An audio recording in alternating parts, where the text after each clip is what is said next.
In France, the brutal conflict between Catholics and Protestants continues.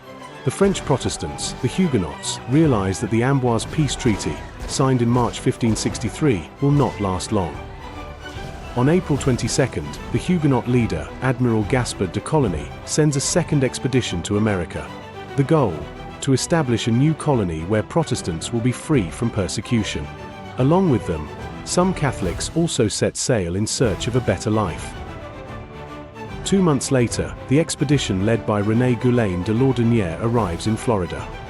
Near the modern city of Jacksonville, on the banks of the River May, now the St. Johns River, they build Fort Caroline, named in honor of King Charles IX. This settlement became known as French Florida. Laudonnière befriends the Sacherewa tribe, part of the Timucua people. The natives show him a stone column erected by the leader of the first expedition, Jean Ribault. But as in the first colony, Charles fought, problems soon arise. A new religious war erupts in France. Admiral Coligny is unable to send food and supplies. The shortage leads to hunger and growing discontent among the soldiers. Some settlers seize a ship and head to the Caribbean Sea to engage in piracy. Others abandon the colony, angering the local tribes who had previously helped them. The following year, Laudonnière manages to purchase food and a ship from the English privateer John Hawkins. He plans to return to France. However, at that moment, Jean Ribault arrives with a large reinforcement. He proclaims himself the leader of the colony and invites Laudonnière to govern it jointly. Laudonnière refuses, but before he can leave, the Spaniards appear on the horizon. Spain, under papal decree and previous treaties, considers Florida its territory and will not tolerate the French presence. The Spanish commander Pedro Menéndez de Aviles, appointed Adelantado of Florida, receives orders to capture the French ships and destroy Fort Caroline. Upon reaching the French anchorage, Menéndez declares that he will spare Catholics but execute heretics, the Protestants, without mercy. He attempts to attack, but strong winds prevent him from entering the river's mouth. After exchanging cannon fire with little damage, the Spaniards withdraw south to a more sheltered harbor. On August 28, 1565, at the site of the Native American village Seloy, Menéndez hastily builds the Fort San Agustin, preparing for a land assault. Thus, from this war, the modern city of St. Augustine was born.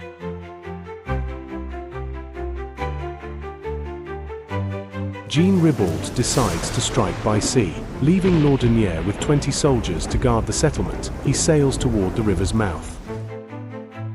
Meanwhile, under the cover of a violent hurricane, Menéndez marches overland, attacks Fort Caroline, and massacres the settlers, sparing only women and children. Laudonnière, with about 40 survivors, manages to escape and reach the French ships commanded by Ribault's son. Receiving command of one vessel, Laudonnière sails back to Europe and safely reaches England's shores. Among the survivors is the French artist Jacques Lemoyne de Morgues, whose later engravings and drawings told the story of French Florida. Ribault's fleet, however, is caught in the same hurricane that had hindered Menéndez.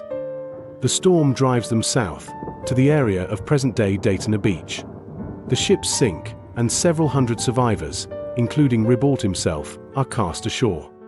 They head north along the coast but are captured by the Spaniards. The Spaniards separate the Catholics and children, and execute the rest, right on the beach. Ribault and 350 men are killed. The site still bears the Spanish name Matanzas, meaning massacre or slaughter. The second and final French attempt to establish a foothold in North America ends in tragedy. It revealed the ferocious rivalry between empires and the deep religious intolerance of the era. As a result, Spain strengthened its control over Florida, while the French Huguenots shifted their colonial ambitions to Brazil and the Caribbean. In modern times, a private company searching for sunken treasure discovered traces of a shipwreck off the coast of Florida. Near Cape Canaveral, among the remains of 2 ships, were found 3 French cannons and a granite monument bearing the coat of arms of France. A mark on one cannon indicates it was cast during the reign of Henry II. At first, it was believed these were French vessels, but anchor designs revealed they were Spanish ships carrying captured trophies. The monument is believed to be the very one Jean Ribault erected in 1562 during his first expedition to Florida.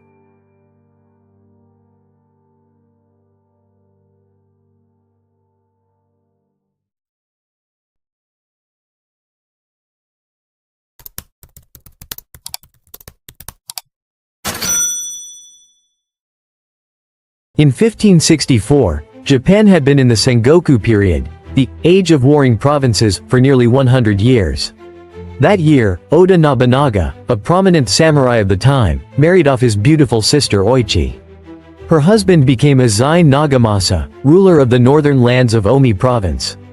The marriage was politically motivated and strengthened Oda Nobunaga's position during his campaign toward Japan's capital, Kyoto. Oichi was considered a great beauty of her era, and her elder brother loved her dearly. She was intelligent and, according to rumors, slightly taller than most women of that time. Nobunaga once said, if Oichi had been a man, she would have made an excellent warrior. In 1570, however, Azai Nagamasa betrayed his brother-in-law. Defeated in battle and surrounded in Odani Castle, he committed seppuku.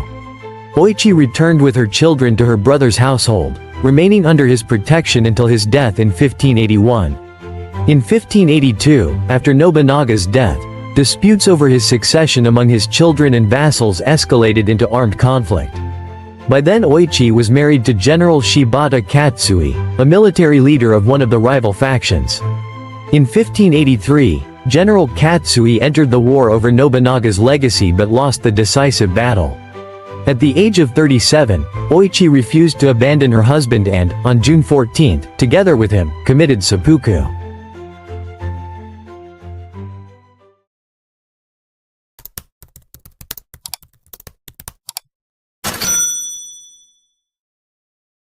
(1564). Scandinavia is engulfed in the Northern 7 Years' War. Sweden, under the rule of Erik XIV, confronts Denmark, Lubeck, and Poland. At the heart of the struggle lies control over the Baltic Sea. In the spring, the first major battle begins.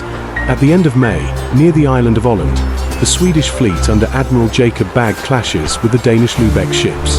The battle lasts 3 days and ends in a decisive Swedish victory. The Danish flagship is captured, several ships are sunk. Erik XIV celebrates triumph, and Admiral Bagge becomes a hero. But the war is only gaining momentum. In the summer, near Gotland, another battle erupts, this time without a decisive outcome.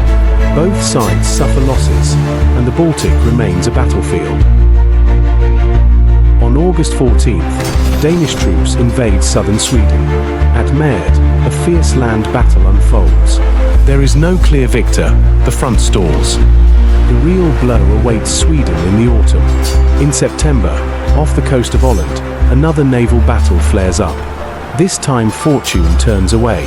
The Swedish flagship Markabear, the pride of the fleet, bursts into flames and sinks.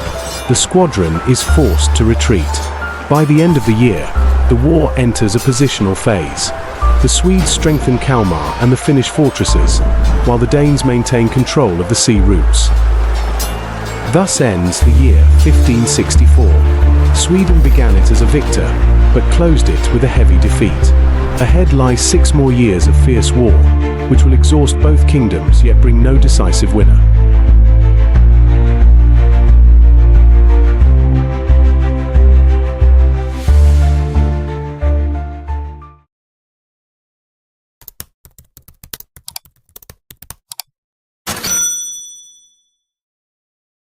On June 24th, at the age of 39, the ruler of the Kingdom of Gaha, the legendary Rani Disgavati, perished in battle. Not wanting to witness the disgrace of her army's defeat, she, wounded by 2 arrows to the head, took her own life with a dagger. As a result of the battle, the Kingdom of Gaha, like many other principalities that existed throughout what is now the Indian subcontinent, came under the control of the Mughal Empire for 25 years. The empire was ruled with a firm hand by Akbar, who expanded his dominion by annexing other principalities and states. Akbar's policies would ultimately lead to the unification of central India. That same year, Akbar made an important gesture of mercy and religious tolerance, he abolished the jizya, a special tax levied on non-Muslims. This became a key step in his famous doctrine of peace with all. This strengthened the alliance with the Rajputs and laid the foundation for the future integration of India into a single empire. The legendary Rani Dasgavati, a widowed queen who, by fate, found herself at the head of a kingdom, became a symbol of resistance against the Mughal invasion. Given that in those times power was held almost exclusively by men, the life of this brave warrior commands deep respect. Her true significance lies in the fact that, 3 to 4 centuries later, thanks to her courage, Rani Dasgavati would become an icon of the Indian independence movement.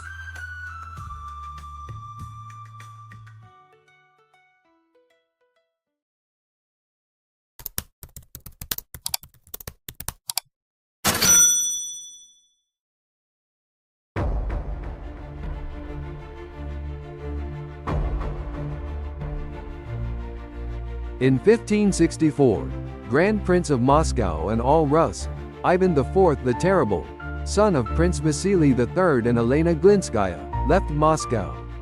Together with his wife, children, close boyars and noble families, armed guards, and taking with him the entire treasury, library, and sacred relics, he moved to Alexandrovskaya Sloboda. The reason?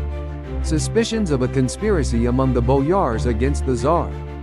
For the next 17 years, the Sloboda became the capital of the state. From there he led his military campaigns, created government bodies, received foreign envoys, and conducted extensive correspondence. Under his rule, the Sloboda was rebuilt. The best architects, icon painters, and musicians worked there. An icon painting workshop and the first printing house operated in the town. By the Tsar's decree, a special domain known as the Oprichnina was established. These were the best lands, usually granted to the family of a deceased boyar, for sustenance. From here, for 7 years, the Tsar imposed a despotic regime. He fought against treason among the high nobility, carried out mass executions, and confiscated the property of traitors in favor of the state. The Oprichnina plunged the country into a deep crisis. Many towns were ruined. Human losses numbered in the tens of thousands. The economy collapsed, and the state was unable to wage wars. Yet the Tsar achieved his main goal. He finally centralized all power in his own hands. Tsar Ivan the Terrible would leave Alexandrovskaya Sloboda only in 1581.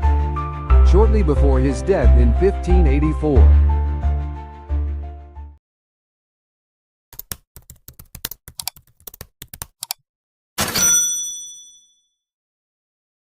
China.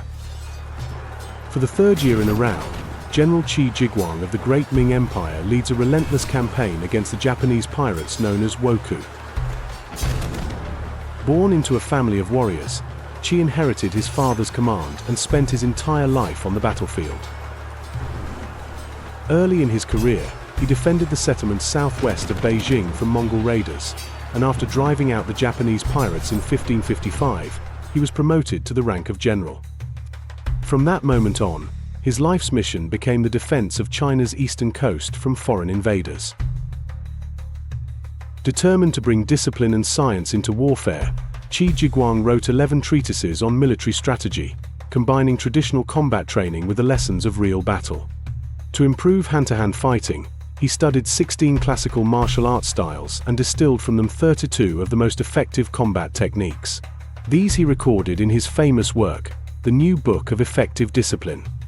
Qi even armed his soldiers with the Japanese katana, the weapon of the samurai, adapting it to Chinese tactics. Within just 3 years, his well-trained troops cleared the entire eastern coast of pirate bands. For the next half-century, China would know no more trouble from smugglers or sea raiders. Qi Jiguang's name became synonymous with mastery and excellence in military training. Later, the Emperor Zhu Huizong summoned him to the imperial court, where Qi spent 5 years training the elite palace guards in his system of discipline. But the intrigues of court life eventually forced him from power under the next emperor. He was appointed commander-in-chief in Jizhou, where he oversaw the construction of nearly 1,000 watchtowers along the Great Wall and led month-long winter maneuvers with over 100,000 soldiers. From this immense experience came one of his most celebrated works, Notes on Training. Later years brought service in Guangdong, retirement, political slander, and eventually his death at the age of 59. Only 30 years later did the imperial court finally recognize his achievements, bestowing upon him the title the Fearless General. The training system he created remained in use by the Chinese military until 1912, and in some secret units until the late 1940s. Even today, martial arts experts regard Qi Jiguang's methods as the foundation of all wushu styles, a living legacy of the warrior who forged discipline into art.